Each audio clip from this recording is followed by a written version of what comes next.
जगह पे जो ऑपरेशन हो रहा है कच्चे का, बड़ा मशहूर एक हाईलाइट इलाका है। मतलब पूरी हमारी जो पंजाब की इंतजामिया है वो क्या कर रही थी, राउंड बाउंड 7 से 8 घंटे वो वहां पे बैठे रहे हैं। उस शहीद जवानों को वहां पे छोड़ दिया गया, उनके रहमो करम पे 12 जवान वहां पे शहीद कर दिए गए। वो ना होते अगर हमारे वजीर आला पंजाब का फोकस हमारे इन अदारों पे होता, मतलब उनको वहां से निकाला जाता। ये सोए हुए थे ना, जहां पे इनका फोकस है वो इमरान खान की तरफ। अस्सलाम नाज़रीन, आप हमारा यूट्यूब चैनल देख रहे हैं। उम्मीद करते हैं कि हमेशा की तरह आप सब ठीक होंगे। तो सबसे पहले नाज़रीन, आज एक बहुत अफसोसनाक खबर है, लेकिन आपसे शेयर करना भी बहुत जरूरी है।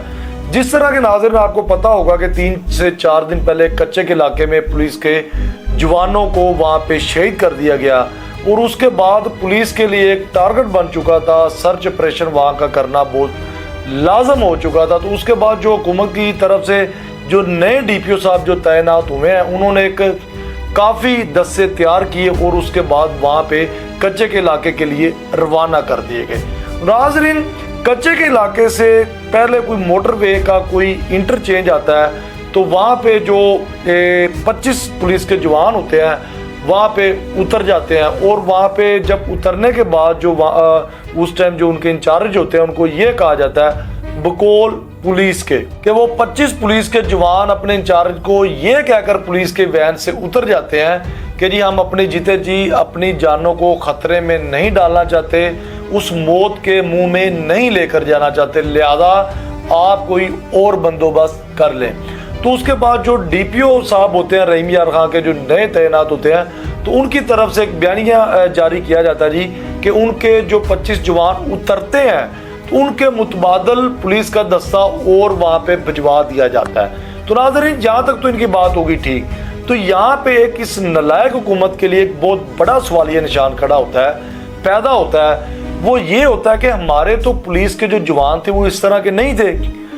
हमारे जो पुलिस के जवान थे, जो पुलिस के अफसरान थे, वो तो ऐसी कोई एक्टिविटी होती थी जो कोई ऑपरेशन होता था वहाँ पे, तो ये भाग भाग कर हिस्सा लेते थे हमारे पुलिस के जवान भी और पुलिस के अफसरान भी। तो इस तरह का क्या, इस तरह की वहाँ पे सूरत हाल पैदा हुई है, जो उसके बाद इस तरह के जवानों के बयान आने शुरू हो गए हैं कि जी हम ऑपरेशन का हिस्सा नहीं बनना चाहते, आप कोई और बंदोबस्त कर लें।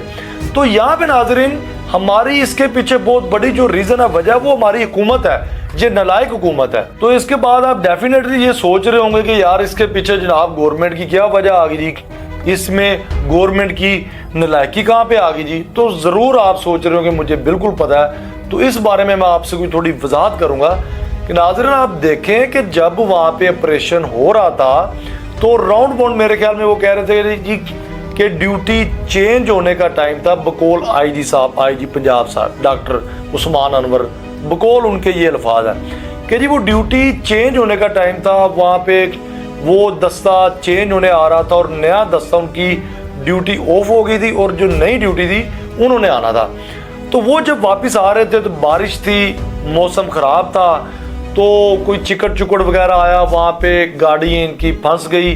तो उसकी वजह पे जनाब उन्होंने, डाकुओं ने जी, कच्चे के डाकुओं ने फ़ायदा उठाया और वो जनाब अचानक निकले, तो उन्होंने पुलिस पार्टी पर फायरिंग कर दी, पुलिस जवानों पर फायरिंग की और पुलिस जवानों को शहीद कर दिया गया। तो नाज़रीन, अब यहाँ पे बड़ी सोचने वाली बात है। यहाँ पे मेरे ख्याल में खबरें सब लोगों ने सुनी होगी, पर इस बात पे गौर नहीं किया गया। आप गौर करें कि बकौल ये भी पुलिस के कि वहाँ पे जब जवानों की गाड़ियाँ, पुलिस की गाड़ियाँ फंसी हैं उस एरिए में, तो वो राउंड बाउंड 7 से 8 घंटे वो वहाँ पे बैठे रहे हैं। उनकी मदद के लिए कोई भी नहीं आया। तो डीपीओ साहब हमारे क्या कर रहे थे वहाँ पे, जो हमारी वज़ीर आला पंजाब है वो क्या कर रही थी, जो हमारे डॉक्टर उस्मान अनवर साहब हैं, वो आईजी पंजाब, वो क्या कर रहे थे, ये क्या कर रहे थे कि 7 से 8 घंटे इतनी डेंजरस इलाके में हमारे पुलिस के जवान फंस गए हैं। तो मतलब इनके पास पूरे इख्तियार आते हैं, गाड़ी इनके पास है,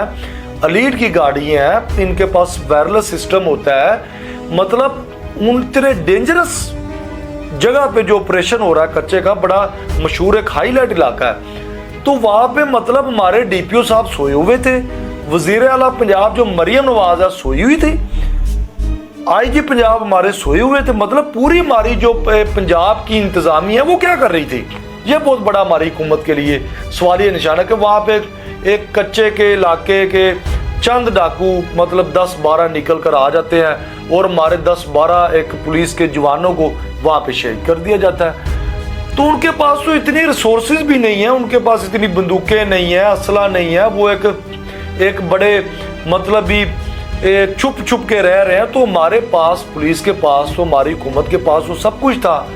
तो मतलब हमारे उस शहीद जवानों को वहाँ पे छोड़ दिया गया उनके रहमो करम पे कि जी आप चाहे 8 घंटे फंसे रहें, चाहे आप सारी रात फंसे रहें, जब आप निकल गए तो आपने अपने रहमो करम पे निकल के आना है। तो मतलब हमारी यहाँ पे बहुत बड़ी नालायकी है हमारी हुकूमत की, क्या कर रही थी। तो जब बाद में क्या होता कि हमारे पुलिस के जवानों ने इस तरह का फैसला क्यों किया, हमारे पुलिस के जवानों ने इस तरह का फैसला क्यों किया, क्योंकि उसके बाद जनाब जो रवायती स्टाइल है नून लीग का वो आती है जी। तो वो जो जवान शहीद होते हैं वो शहीद होने के बाद जनाब आते हैं, जनाब बंदूकों की फायरिंग करके सलामी पेश करते हैं जी, दफनाया जाता है जी, नमाज जनाजा पढ़ी जाती है जी। तो उसके बाद जनाब हो के तो चलो जी चुप करके एक पूरी फार्मेलिटी की जाती है जी, हमारे आईजी साहब भी आते हैं और पूरी फार्मेलिटी करके चलो जी। उसके बाद उन जो वो शहीद होते हैं उनका जनाब कोई मीडिया पे कोई किसी जगह पे भी जिक्र ही नहीं। तो वो हमारे जवानों ने अपनी आंखों से देखा कि हमारे जवानों को वहाँ पे शहीद किया गया कच्चे के इलाके की डाकू की तरफ से। और उसके बाद जनाब हमारे मरियम नवाज़ा वज़ीर आला पंजाब साहब आती हैं, आईजी पंजाब साहब आते हैं। तो वहाँ पे जनाब ठीक है जी, वहाँ पे जी उनको दफनाया गया, नमाज जनाजा पढ़ी, चलो जी अल्लाह हाफिज़ अल्लाह दे सुपुर्द।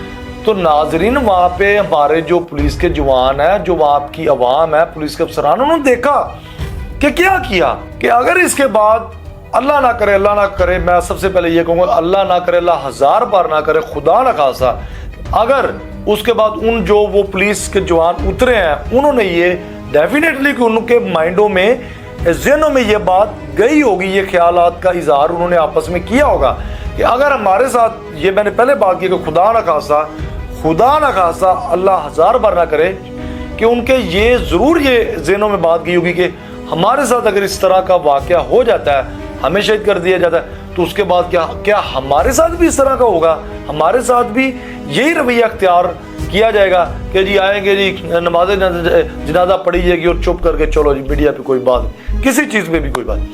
तो लिहाजा नाजरीन ये बहुत गलत बात है।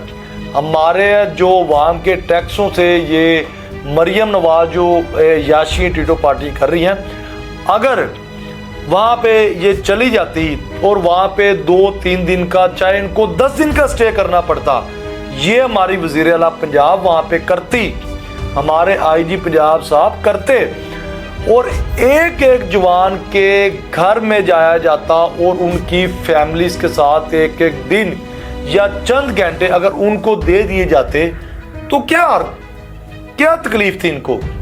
आप मुझे बताएं, सोचें कि एक 12 थे राउंड बाउंड 12 जवान शहीद हुए हैं, तो 12 जवानों के अलग अलग फैमिलीज के साथ चंद घंटे गुजारे जाते, उनको टाइम दिया जाता और अफसोस का इजहार किया जाता, तो क्या हर्ज था हमारी ये बीबी मरियम नवाज को? कोई हर्ज नहीं था मेरे ख्याल में। तो उससे होना क्या था, उससे फायदा क्या होना था, हमारे उस पुलिस अफसरानों पे असर क्या पड़ रहा था और जवानों पे असर क्या पड़ रहा था कि उनका जज्बा उनके अंदर और ज़्यादा पैदा हो जाना था कि एक वज़ीर आला पंजाब, एक आईजी पंजाब डॉक्टर साहब उस्मान अनवर साहब कि एक पूरी पुलिस की जिनके पास कमान है, एक पुलिस के इतने आला सतह पर जो बैठे हुए हैं वो आए हैं, वज़ीर आला पंजाब आई है, उन्होंने एक प्रोटोकॉल दिया एक शुदा को, जिस तरह के हमेशा एक प्रोटोकॉल इज्जत के साथ जैसे कि नवाजा जाता है। तो उनके बड़े हौसले बुलंद होने थे इनके आने से। अगर वहाँ पे 6-7 दिन का स्टे कर दिया जाता तो क्या हर्ज था मेरे ख्याल में, ये आप बेहतर समझ रहे होंगे। तो हौसले बुलंद होने थे। तो नाज़रीन ये जो 25 जवान उतरे हैं ना, उन्होंने डेफिनेटली यही सोचा कि यार ये तो मतलब क्या हमें मतलब किया गया कि जो शहीद हुए जवान उन्होंने तो वापस नहीं आना, तो उनकी फैमिलियों पे अब क्या गुजर रही होगी, किस तरह वो अपने आने वाले दिन गुजारेंगे। अपने घर के जो उनके सरबराह थे, किसी का बेटा था, किसी का हस्बैंड था, किसी का भाई था, वो मतलब वो अकेले रह गए। क्या मतलब इन्होंने ये मैसेज दिया है मरियम नवाज ने, मतलब गई हेलीकॉप्टर पर वहाँ पे गई हैं और डॉक्टर साहब आईजी साहब गए हैं वहाँ पे, जी ठीक है जी, वक्ती तौर पे बस घंटा 2 घंटे टाइम दिया तो चलो जी दफना के शुदा को चलो जी वापस। तो जवानों का जो जज्बा था, जो जोश था, वो वहीं पे खत्म हो गया। उन्होंने कहा जी की जी भी पकांडबाजी मतलब की यार, असी भी आखिर साढ़े अंदर भी जाना है ना, असी उत्थे मतलब हम ऑपरेशन में जा रहे हैं तो हमारे साथ भी क्या यही काम होगा? क्या हमारे भी जनाजों पे इसी तरह ही आएंगे और भी पूरा जी बस करके मतलब भी चंद मिनट गुजार के चलो जी मामला ख़त्म? तो नाज़रीन ये एक बहुत बड़ा सवाल खड़ा होता, सवालिया निशान है। ये पंजाब पुलिस पर नहीं है, ये हमारी हुकूमत पर है कि हमारी हुकूमत ने, वज़ीर आला पंजाब ने उनको क्या मैसेज दिया। तो मेरे ख्याल में ये जो इनकी सारा जो फोकस है ना, ये सारा ये इनका अगर महकमों पर होता, अगर इनका ध्यान अपनी पुलिस पर होता, अपने जो अदारे इनके लिए काम कर रहे हैं, इस मुल्क के लिए काम कर रहे हैं, अगर उन अदारों पर भी फोकस होता कि यार ये भी हमारी अवाम के लिए, हमारे लिए, इस पाकिस्तान के लिए काम कर रहे हैं, अगर इनका वज़ीर आला पंजाब का इन अदारों पे फोकस होता तो वो जो बेचारे हमारे शहीद 12 जवान होते हैं वो आज ना होते। मैं 100 नहीं 1000% मैं आपको बड़ी गारंटी के साथ कह रहा हूँ, वो हमारे जो 12 जवान वहाँ पे शहीद कर दिए गए वो ना होते अगर हमारे वज़ीर आला पंजाब का फोकस हमारे इन अदारों पे होता। तो अगर इनका यहाँ पे फोकस अदारों पे होता या इनकी कोई दिल में कोई अहमियत होती तो मतलब भी वहाँ पे जाती, या वहाँ पे इनका काम था वहाँ पे अगर वो फंसी थी, वो हमारे जवान वहाँ पे फंसे थे तो इनका काम था अलर्ट जारी किया जाता, वहाँ पे वायरलेस पे कॉल चलाई जाती, वहाँ पे फौरी उनको सिक्योरिटी दी जाती, लीड की गाड़ी वहाँ पे दी जाती, मतलब उनको वहाँ से निकाला जाता। ये सोए हुए थे, ये क्या कर रहे थे? बड़ी हैरत होती है मैंने जब ये ऐसे जब मैं वकूवे इनकी नून लीग की हुकूमत में जब मैं सुनता हूँ तो मैं बड़ा हैरान परेशान होता हूँ कि यार क्या ये करे, इनका फोकस कहाँ पे है? लिहाजा इनका जो फोकस असल लगा हुआ है ना, जहाँ पे इनका फोकस है वो है इमरान खान की तरफ कि जो भी हो जी राती बंदा चक लो जी, कोई इनके खिलाफ कोई किसी ने बात कर दिया तो वो सुबह बंदा नहीं होता, क्या होता जी नामालूम अफरादों ने जाके उठा लिया, बात है कोई करने वाली। इनका इस टाइम जो नाजरीन इनका फोकस है वो इमरान खान पर है। तो मेरे ख्याल में आप देख लें, मैं वीडियो भी अगले दिन देख रहा था कि वो जो वीडियो मैं देख रहा था, वो जो बंदा रिकॉर्ड वीडियो करवा रहा था वो बिल्कुल ठीक वीडियो रिकॉर्ड करवा रहा था कि उस बंदे का ये मौकफ था, वो बंदा ये कह रहा था कि जी ये जो चंद है उनकी जरूरत है कि इनके पास इतना सारा कुछ है और वो बंदे इन्होंने डाकू ली दी खड़े ने कच्चे के इलाके के, उन्होंने काफी नहीं आ रहे। तो बात तो सही है उसकी। तो उस बंदे ने उस बात करने के बाद ये उस बंदे के अल्फाज है कि जी ये अभी खत्म हो जाएंगे, मसले वाली बात ही कोई नहीं है, ये अभी पुलिस उनको मतलब उठा लेगी, खत्म हो जाएंगे, उनका नामो निशान ही नहीं रहेगा ये जो कच्चे के डाकू हैं। तो मैं बड़ा मतलब परेशान हुआ कि यार मतलब क्या ये बात करने लगा। मैं वीडियो शायद वहाँ पे बंद कर देता, पर जब उसने ये बात की कि ये 5 मिनट का काम है, पुलिस अभी ये जो हमारी हुकूमत है वज़ीर आला पंजाब, ये अभी उनका नामो निशान ख़त्म कर देगी सिर्फ 5 मिनट के अंदर। तो मैं वीडियो देखने पे आगे मजबूर हो गया कि यार ये ऐसी क्या बात करने लगा। तो जब मैंने आगे चंद सेकंड वो वीडियो देखी तो उसके बाद वो बंदा ये कहता है जी कि वो जो कच्चे के डाकू हैं उनको जनाब पीटीआई का परचम पकड़ा दें, पीटीआई का, तो आप वीडियो बना के सोशल मीडिया पे फेंक दें, टिकटॉक पे, यूट्यूब पे फेंक। तो मरियम नवाज को ये आप कह दें कि ये देखें जी कच्चे के डाकुओं के पास पीटीआई का परचम है, तो आप देखें आर्मी वहाँ पे, रेंजर वहाँ पे, FIA वहाँ पे, CIA वहाँ पे, पंजाब पुलिस उत्थे सारा ख़त्म हो जाएगा वो 5 मिनट के अंदर अंदर। तो मुझे हंसी भी उस टाइम आई। तो लिहाजा ये हमारा ये जनमन यही बात है, ये अगर आप भी सोचेंगे ना तो जनमन यही बात है, क्योंकि अगर वहाँ पे फोकस हमारी ये वज़ीर आला पंजाब का होता, हमारे DPO साहब का होता, हमारे IG पंजाब साहब का होता, तो कभी वहाँ पे हमारे जवान शहीद ना होते जनाब। तो लिहाजा इनका फोकस वहाँ पे है नहीं, अपने दारों पे है नहीं, इनका सिर्फ PTI पे इमरान खान। लिहाजा नाजरीन इसी के साथ आप मुझे इजाज़त दें। अगर आपको ये हमारा व्लॉग पसंद आया तो हमारे चैनल को सब्सक्राइब करें ताकि हर ऐसे आने वाला ब्लॉग आप तक पहुंच सके। शेयर करें, कमेंट करें। अल्लाह हाफ़िज़।